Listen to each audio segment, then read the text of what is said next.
Tu n'as pas passé l'âge de jouer au Lego? Me tricotine, fous-moi la paix, j'ai bien le droit de jouer. Et puis toi aussi, tu joues de toute façon. Tout à l'heure dans le jardin, t'étais bien en train de jouer aussi. Oui, mais moi, c'est normal, je suis une ado, j'ai 15 ans. Elle a vraiment réponse à tout. Hein. Mais de toute façon, ce ne sont pas des Lego, ce sont des briques compatibles avec les briques Lego, puis qui ont été fabriquées par un autre concurrent. Et ils ont le droit d'en fabriquer et de les vendre? Ah, mais ça, c'est une excellente question que tu poses, Tricotine.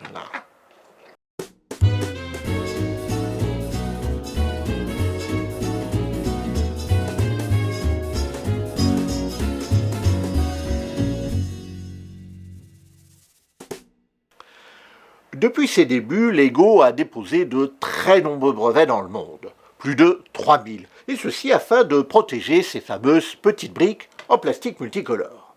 Seulement, la durée de vie d'un brevet est limitée, elle est en général de 20 ans. Ça veut dire que 20 ans après son dépôt, le brevet entre dans le domaine public.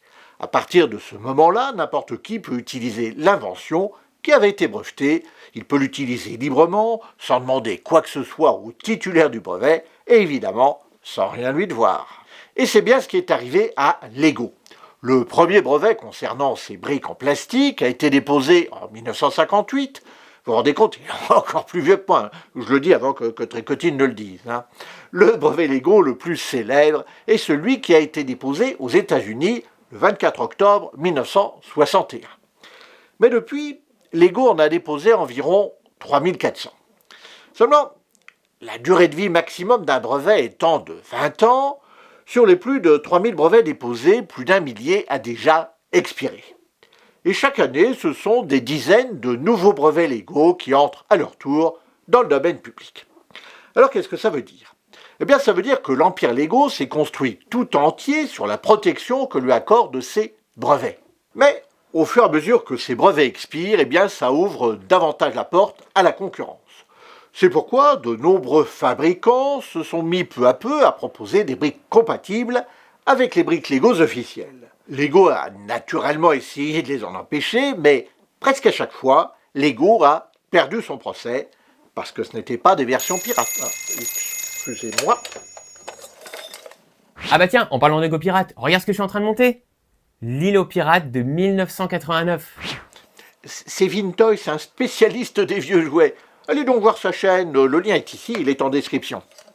Exact, mon truc à moi, c'est le vieux plastique nostalgique. Et d'ailleurs, en parlant de vieillerie, mais non, je parle pas de Sébastien. Saviez-vous que la marque Lego a été fondée en 1932 par le Danois Ole Kirk Christensen? À la base, Ole était un menuisier charpentier qui s'est mis à fabriquer des jouets en bois. Et d'ailleurs, en danois, Leggot signifie « jouer bien ». Après l'incendie de son usine, puis la guerre, Ole décidera de s'orienter vers le plastique. Et c'est en 1949 que sortira la toute première brique de construction en plastique. Et à peu de choses près, elles sont pratiquement identiques encore aujourd'hui. Les boîtes de jeux Lego System étaient différentes de celles qu'on connaît aujourd'hui. Tiens, par exemple, si on prend l'exemple de celle-ci, c'est la référence 810, elle date de 1961. On voit bien que les bâtiments sont en briques Lego à construire, mais pas les arbres ni les voitures qui, eux, sont en plastique. Et d'ailleurs, on n'avait pas encore les fameuses mini-figues. Et pour l'anecdote, le petit garçon que vous voyez là sur la boîte n'est autre que le petit-fils du fondateur de la marque, Ole Kirk. Et ce garçon deviendra lui-même plus tard dirigeant de l'entreprise, et c'est à lui que reviendra la lourde tâche de gérer l'expiration des brevets. Mais au fait, c'est quoi un brevet? Eh bien, un brevet, c'est un titre de propriété industrielle qui confère à son détenteur un monopole d'exploitation sur son invention. Mais pour qu'une invention soit brevetable, encore faut-il qu'elle remplisse 3 conditions. Il faut qu'elle soit nouvelle, il faut qu'elle présente un caractère inventif et il faut qu'elle soit susceptible d'une application industrielle. Premièrement, il faut que l'invention soit nouvelle. Si quelqu'un d'autre a déjà rendu public cette invention, vous ne pouvez évidemment plus la breveter. Et lui non plus d'ailleurs. Hein. C'est pourquoi il faut faire attention. Lorsqu'on invente quelque chose de nouveau, eh bien, il ne faut pas se montrer trop bavard.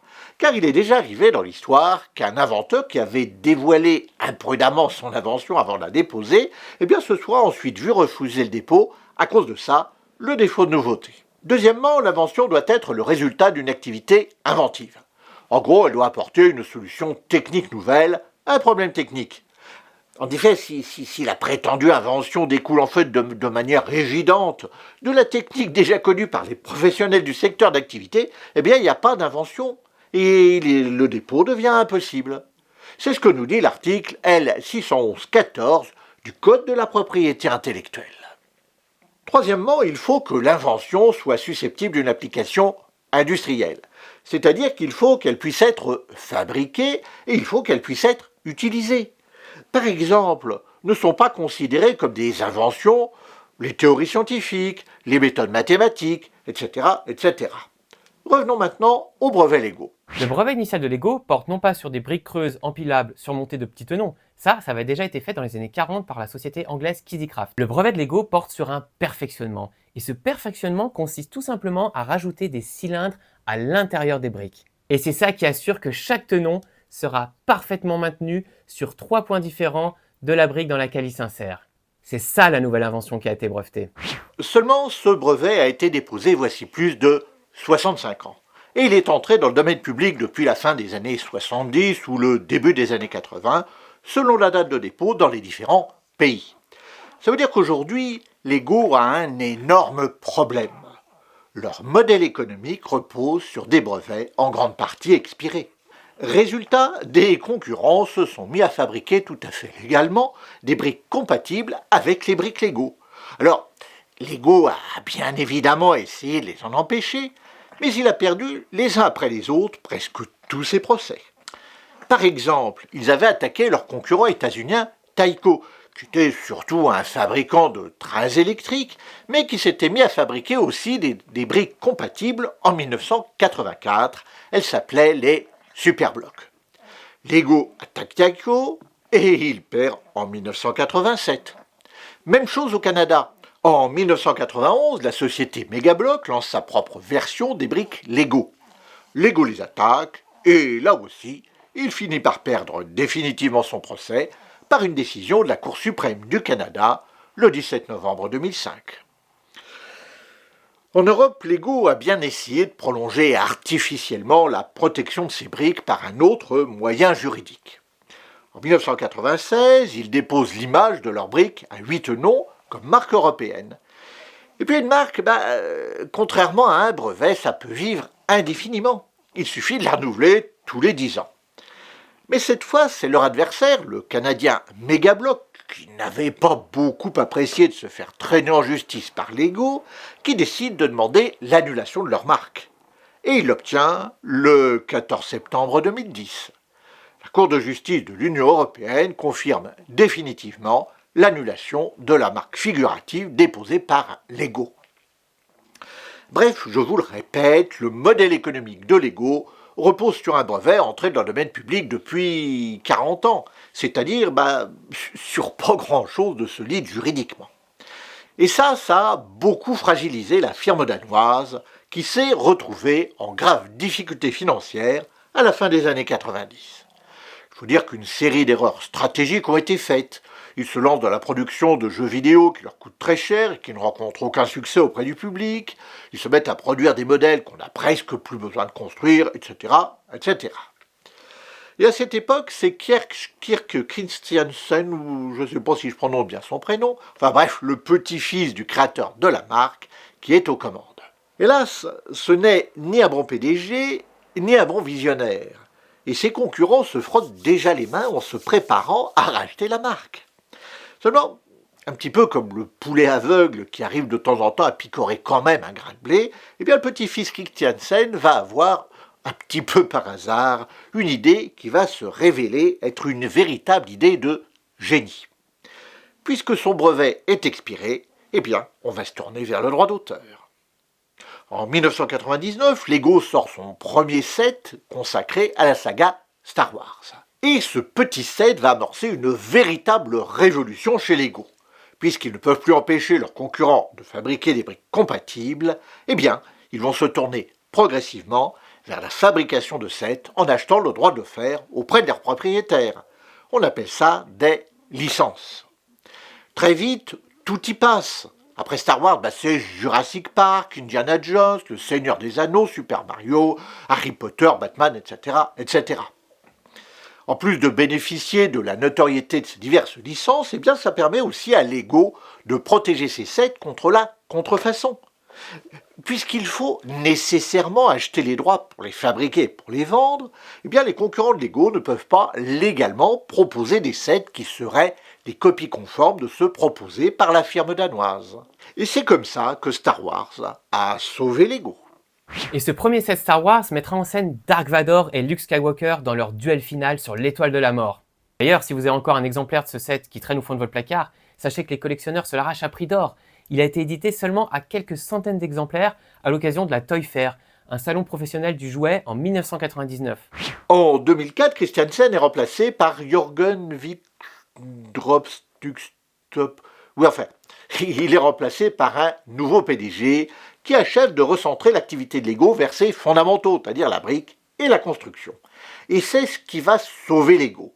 Et non seulement ça va sauver la marque, mais en plus ça va en faire l'acteur majeur du secteur que la marque est devenue aujourd'hui. Il s'agit ici d'un véritable changement de modèle juridique. Puisque le brevet ne suffit plus à protéger ses produits de la concurrence, eh bien Lego s'est tourné vers le droit d'auteur. Ses concurrents peuvent continuer à commercialiser leurs propres briques compatibles, et puis ça, Lego ne peut pas les en empêcher. En revanche, il peut les empêcher de cloner ses sets, notamment ce produit sous licence.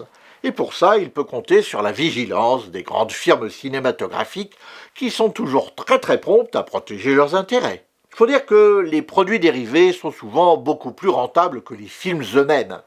Par exemple, les produits dérivés Star Wars ont rapporté près de 30 milliards d'euros, c'est-à-dire pratiquement 3 fois plus que les films eux-mêmes.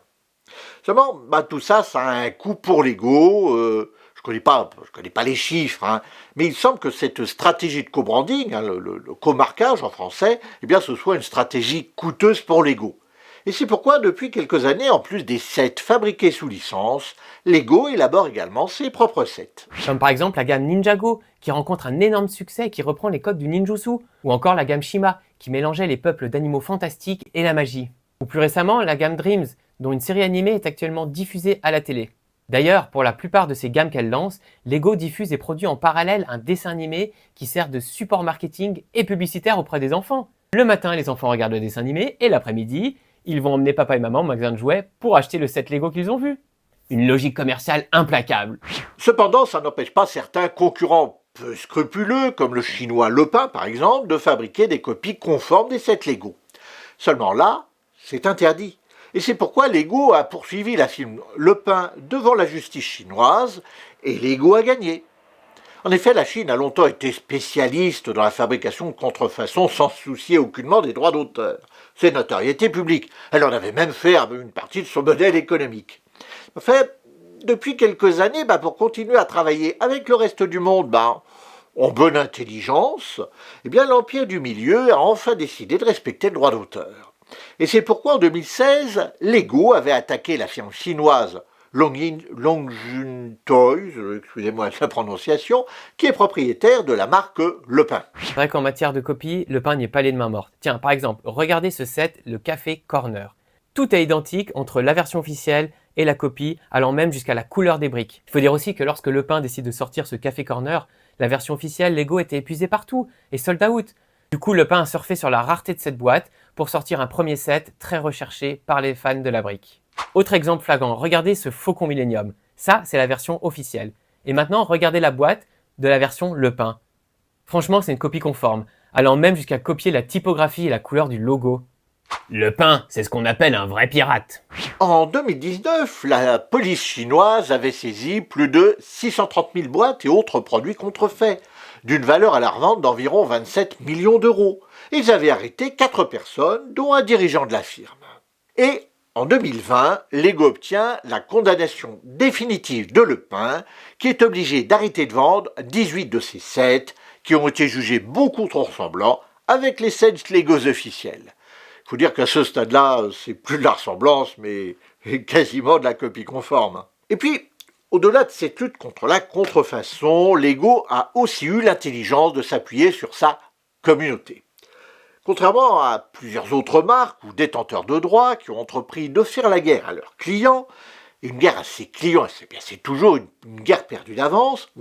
Tiens, d'ailleurs, à ce sujet, il faut que je vous raconte une anecdote. Il y a 15 ans ou à peu près, en plein engouement pour Harry Potter, un lycéen français de 16 ans avait sorti une traduction pirate du nouveau tome de la série, avant même la parution de la version française en librairie. Il paraît d'ailleurs que sa traduction était excellente. Alors, c'était évidemment illégal. C'était juridiquement une contrefaçon, une atteinte au droit d'auteur. Mais au lieu de chercher à capitaliser sur le capital sympathie déclenché par la passion de ce jeune homme pour Harry Potter, j'avais vraiment un boulevard pour faire le buzz là-dessus, et bien au contraire, les avocats de J.K. Rowling et de Gallimard, son éditeur français, ont préféré le poursuivre. Le jeune homme de 16 ans a quand même passé 24 heures en garde à vue pour ça, et il encourait carrément une peine de 3 ans de séchoir, sans compter de coûteux dommages-intérêts. C'était évidemment une gestion calamiteuse de leurs droits d'auteur, et J.K. Rowling et son éditeur français se sont pris une shitstorm bien méritée sur les réseaux sociaux de l'époque.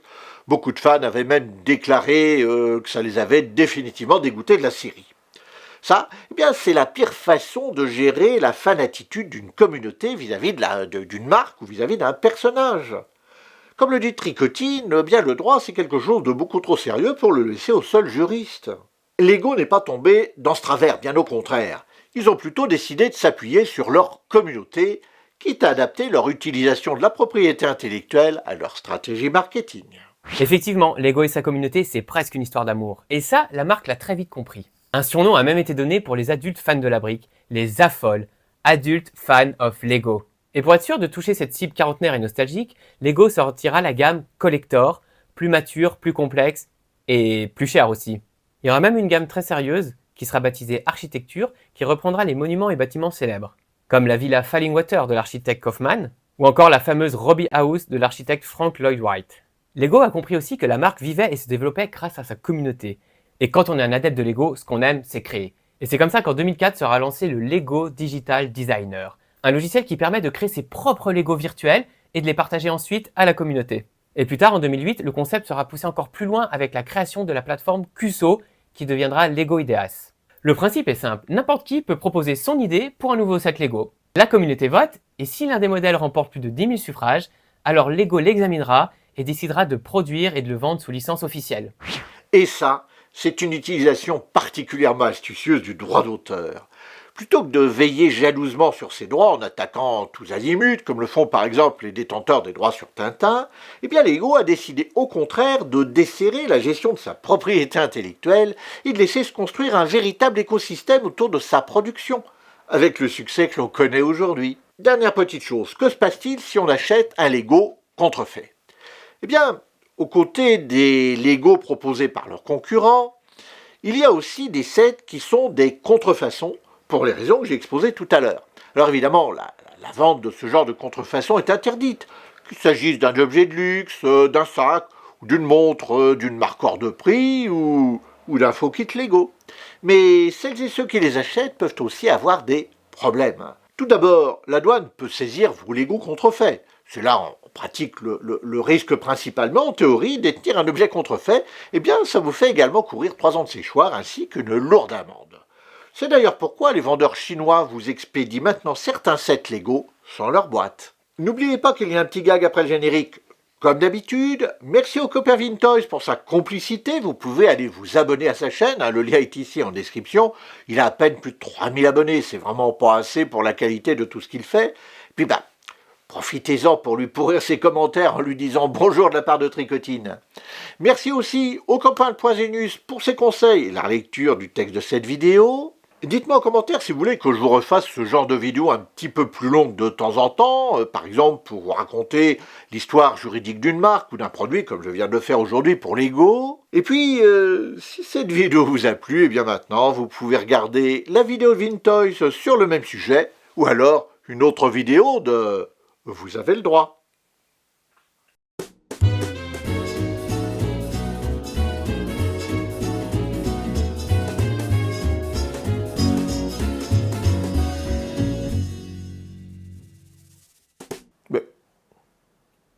Ça existait déjà les Lego quand t'étais petit ?